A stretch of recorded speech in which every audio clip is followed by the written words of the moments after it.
Huli na ang gabi, tahimik na ang buong bahay, natutulog na ang iyong asawa, tuyo na ang mga pinggan sa rack, natapos ang huni ng refrigerator at tumigil ito. At sa sandaling iyon, kung kailan dapat tahimik ang mundo, hindi tahimik ang iyong mga tainga. Narito na naman. Ang manipis na mataas na tunog sa itaas ng iyong kanang tainga. Ang mahinang kuryenteng sipol sa likod ng dalawa. Ang tunog ng kuliglig na walang ibang nakakarinig. Ang bagay na wala roon 20 taon na ang nakalipas na unang napansin mo noong huli mong 50 anyos o maagang 60 anyos na dahan-dahang naging bahagi na ng iyong mga gabi. Tumigil ka na sa pagbanggit nito. Nagpunta ka sa doktor minsan, baka 2 beses. Tiningnan nila ang iyong mga tainga. Sinabi nila ito ay dahil sa edad. Sinabi nila ang mga hair cells sa iyong panloob na tainga ay pagod na. Pinauwi ka nila. At sa paglipas ng panahon, natutunan mong mabuhay kasama ang tunog. Gusto kong tumigil ka at pakinggan ako ng mabuti sa 1 minuto.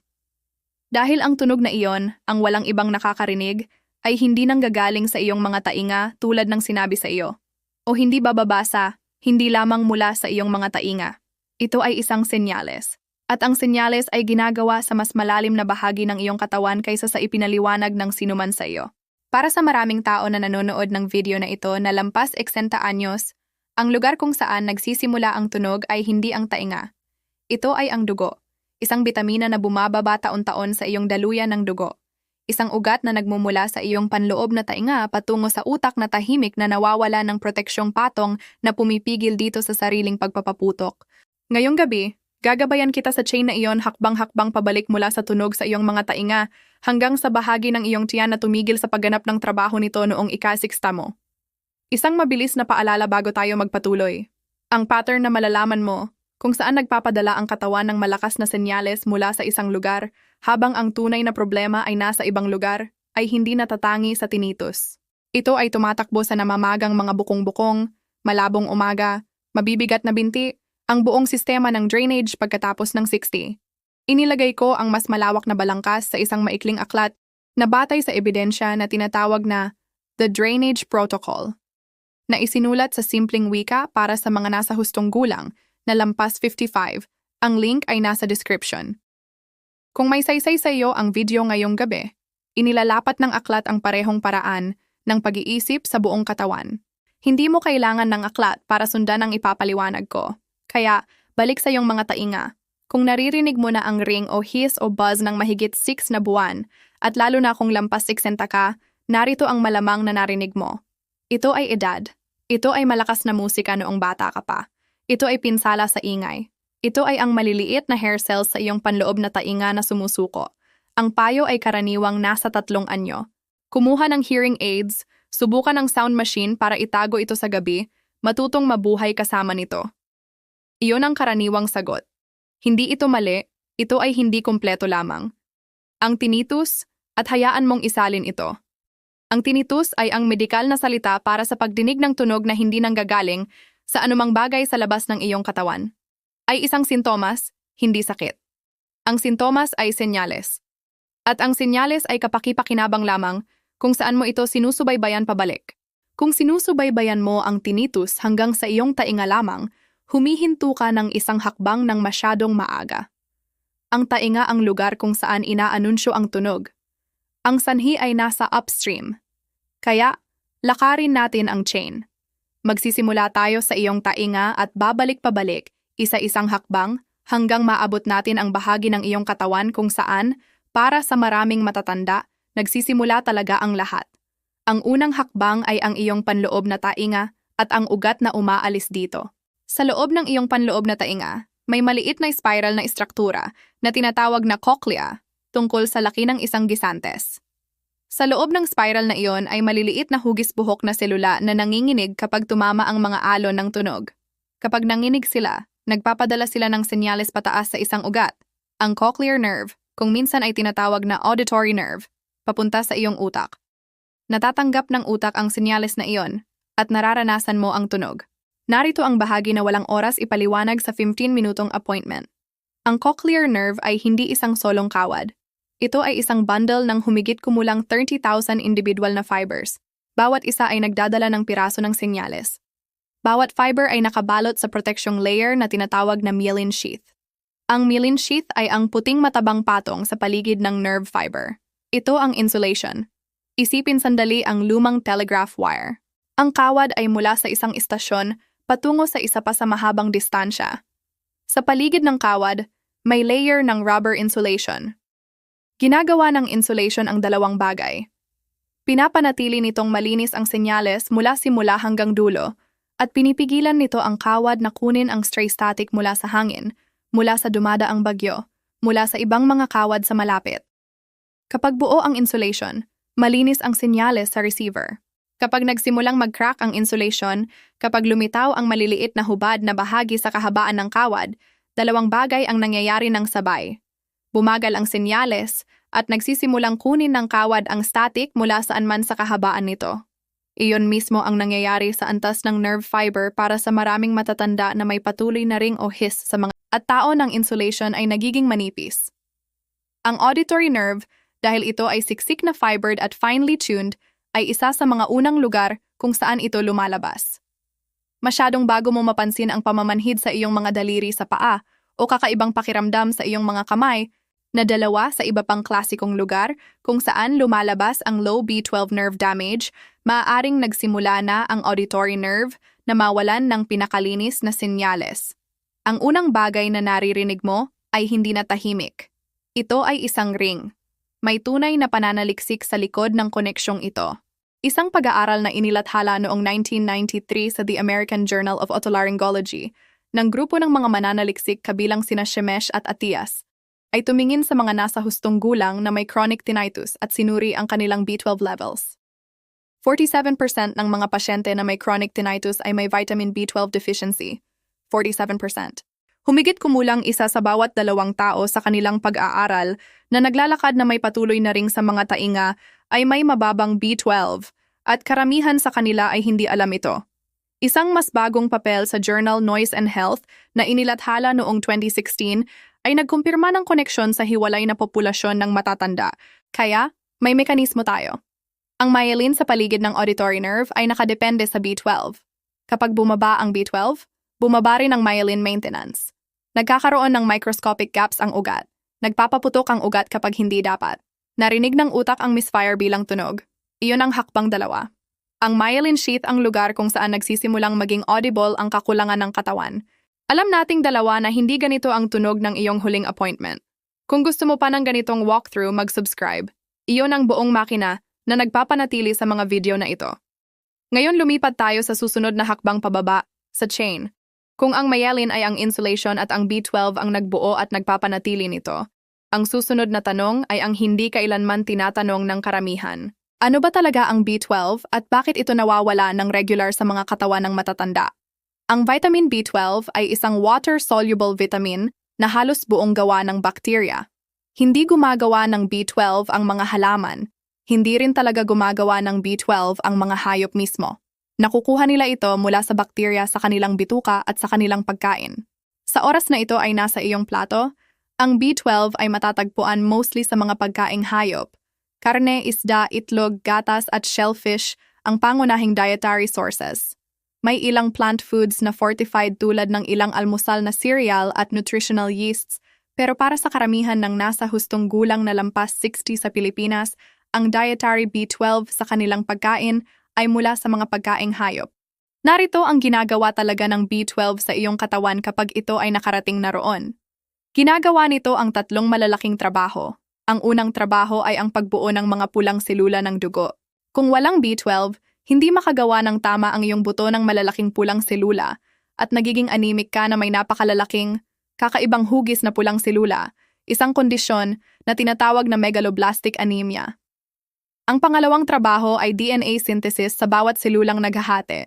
Ang pangatlong trabaho, at ito ang pinakamahalaga para sa video ngayong gabi, ay ang pagpapanatili ng myelin sa paligid ng iyong mga ugat.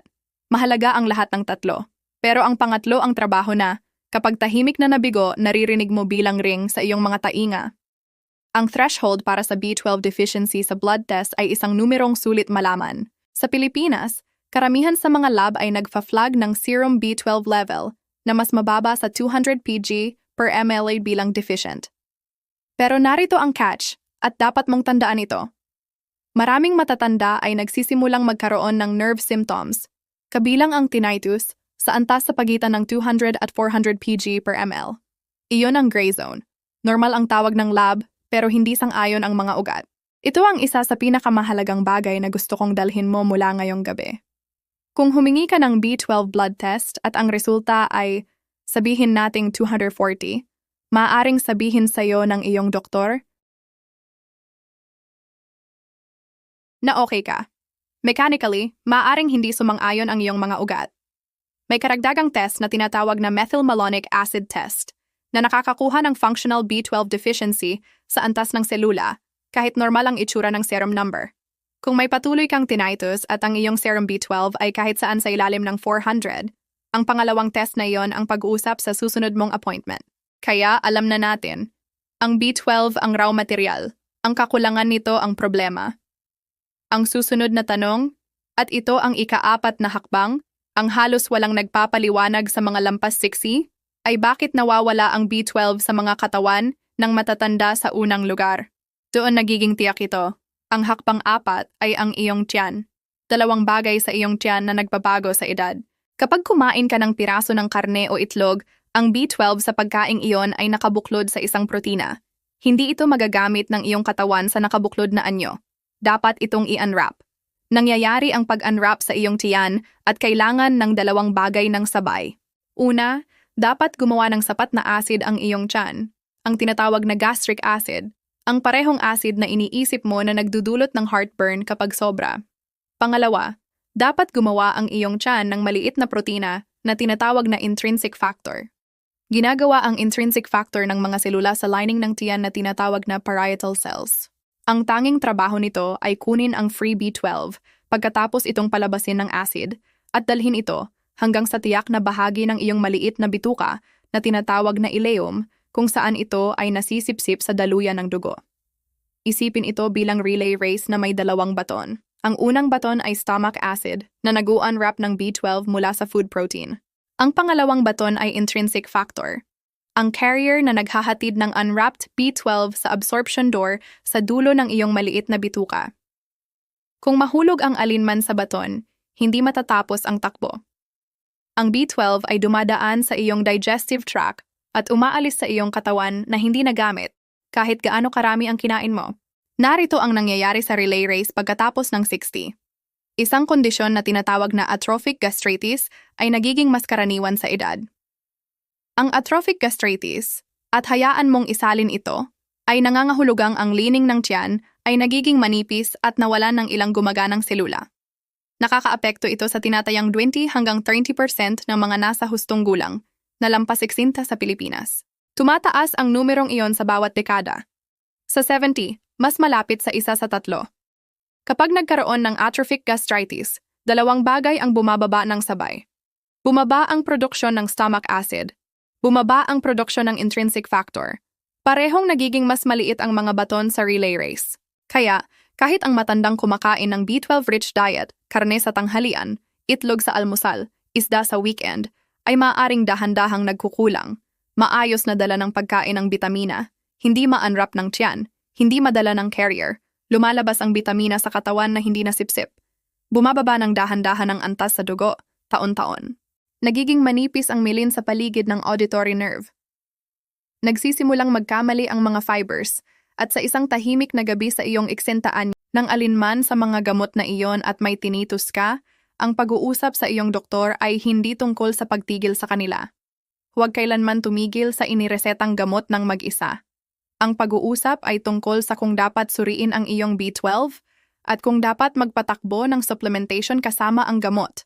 Iyon ay normal, ligtas, at suportadong pag-uusap. Ngayon nilakad na natin ang buong chain pabalik. Hayaan mong pagsamahin ko ito sa isang talata dahil gusto kong maulit mo ito sa iyong asawa, kapatid na babae, doktor. Para sa maraming nasa hustong gulang na lampas 60 na may patuloy na ring sa mga tainga, ganito ang chain. Ang tiyan ay nagiging manipis sa edad.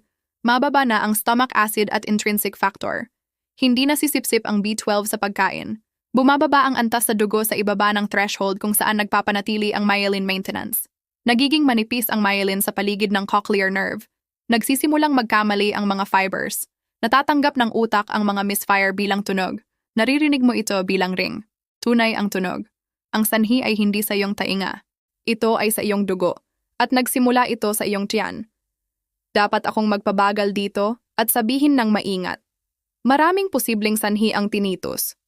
Hindi lahat ay nauugnay sa bitamina at ang ilan ay seryoso. Bago ka gumawa ng anumang bagay, pakinggan ang susunod na listahan.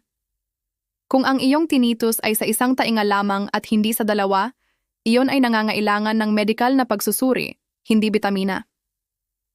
Ang one-sided tinnitus ay maaaring senyales ng maliit, benign growth sa auditory nerve na tinatawag na acoustic neuroma, at dapat suriin.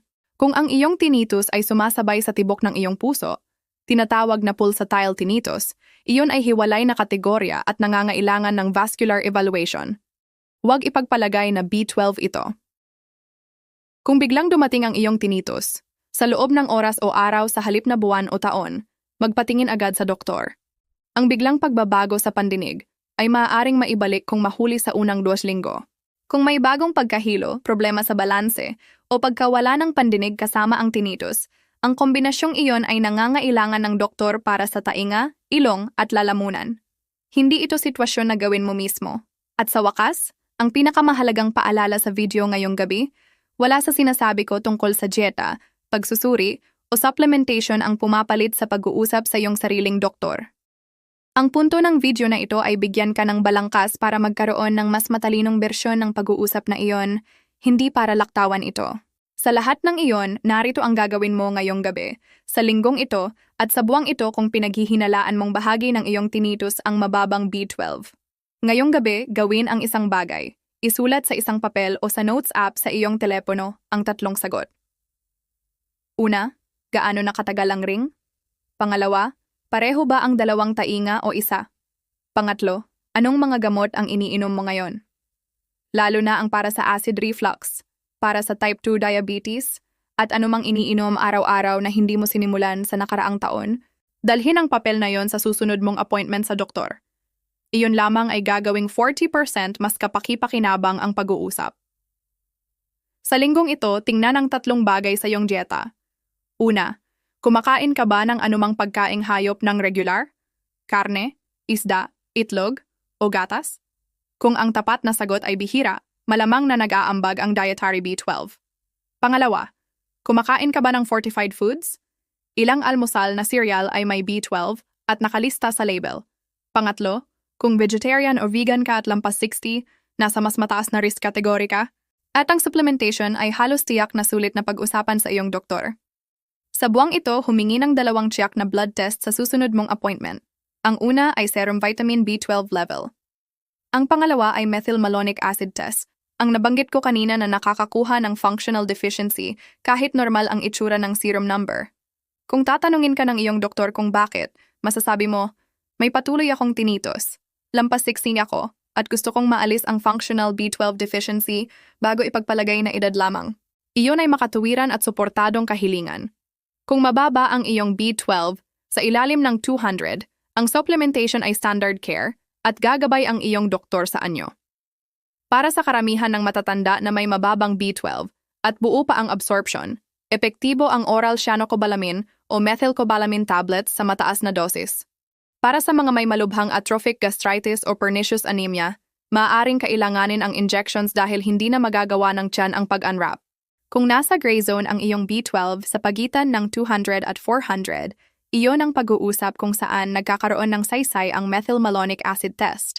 Kung mataas ang methylmalonic acid, functionally deficient ang iyong katawan kahit katanggap-tanggap ang serum number at nagiging makatuwiran ang supplementation.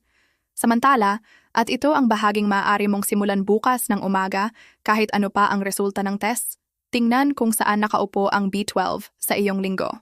2 buong itlog sa almusal ng ilang beses sa isang linggo ay naghahatid ng humigit kumulang 1 at 1/2 micrograms ng B12 bawat isa. Ang 3 O's serving ng baka o tupa ay naghahatid ng 2 hanggang 3 micrograms. Ang 3 O's serving ng salmon o tuna ay naghahatid ng 2 hanggang 5 micrograms. Ang plain yogurt ay naghahatid ng humigit kumulang 1 microgram bawat tasa. Ang inirerekomendang pang-araw-araw na intake para sa mga nasa hustong gulang na lampas 50 ay 2 at 40 tetramicrograms. Pero para sa matatanda na may problema sa absorption, ang working amount ay maaaring mas mataas, na eksaktong dahilan kung bakit nagiging bahagi ng sagot ang supplementation sa ilalim ng gabay ng doktor. Kung bahagi ng iyong tinnitus ang mababang B12, narito ang tapat na timeline ng ano ang nababalik at ano ang hindi. Sa unang 2 hanggang 4 na linggo ng pag-replete ng B12, karamihan ay walang napapansin na pagbabago sa tunog. Normal iyon. Iniaayos ang myelin sheath, pero nangangailangan ito ng oras. Dapat mag-assemble ang katawan ng bagong matabang layers sa libu-libong nerve fibers. Walang overnight dito. Sa pagitan ng 4 at 12 linggo, may nagsisimulang mapansin na mas tahimik o hindi gaanong patuloy o mas madaling balewalain ang tunog. Hindi lahat. Sa mga pag-aaral na nabanggit ko kanina, nang isupplement ang B12 sa mga deficient, bahagi sa kanila, hindi lahat, ay nakakita ng measurable improvement sa tinnitus loudness sa ika-3 buwan. Sa pagitan ng 3 at 6 na buwan, mas madaling basahin ang larawan. Ang mga taong ang tinnitus ay